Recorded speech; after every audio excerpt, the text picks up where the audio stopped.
you're growing into manhood, you're growing into your womanhood, and you have to let go of those old things. And so feeling like a victim, feeling like you're stuck in this space where you can't get out. To be real honest, I saw someone say, well, what if the number one problem is your parent? Well, let's talk about it. Like, what if that shadow and that darkness and that pain and that difficulty is a family member? It depends on the pain, and it depends on what it means to you. Are your parents causing you? Are they helping? Like, are they helping? Is there a win lose? Like, is it a balance, or is it like every time I go there, I'm stressed, my nervous system is hurting, my mind is I don't have any peace. Maybe it's time to shift and create some boundaries.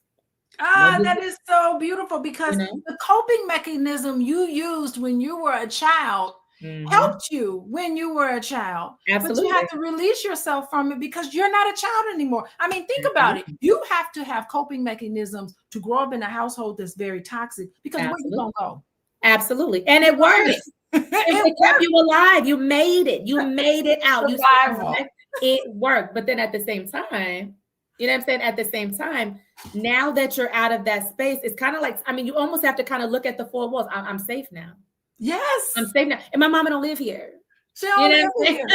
You know what I mean? And if she do live there and she start messing up, you can tell her goodbye. You can tell her, look, yeah, baby, you don't pay the bills, you don't feed me, you don't like, no, I'm independent now. Yeah. I don't have to answer the phone. I don't have to accept your invitation. I can do something else with my time. That's and at that point, you have to move on. And the other part too is even considering safety.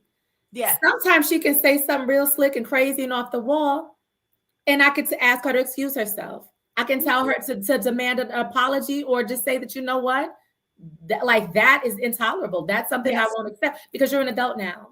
You're an adult now, and we don't have to accept abuse from anyone. Oh my God. And the thing is that when you're able to see that it's someone else's, a family member's ideas that's been planted in you, that's the beauty of it, because it's not really you. It's not really you. It ain't really you. And so it's so interesting to separate that. Absolutely. To say you are healthy, but what their family member did and planted in you is their own stuff. And you can make the decision consciously to just say, wait, what of this is me? Yes. And the type of person that I want to be, the values I care about, the things I want to be, and what is counter to that.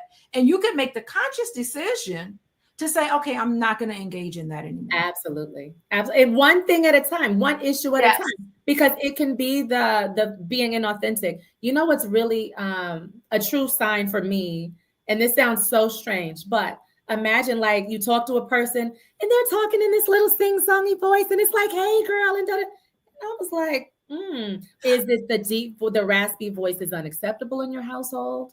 Ooh. Is it you know what I'm saying? Where, well, that's not very feminine. It's, oh, and hi. And so you're talking in a funny voice, and then you're walking and you're sucking it in, and they're like holding their breath because I don't want my stomach to, protrude. Like there's all these things that you do to physically change yourself. You're adjusting to try to look more presentable. And it's like, get real. Somebody made you feel away.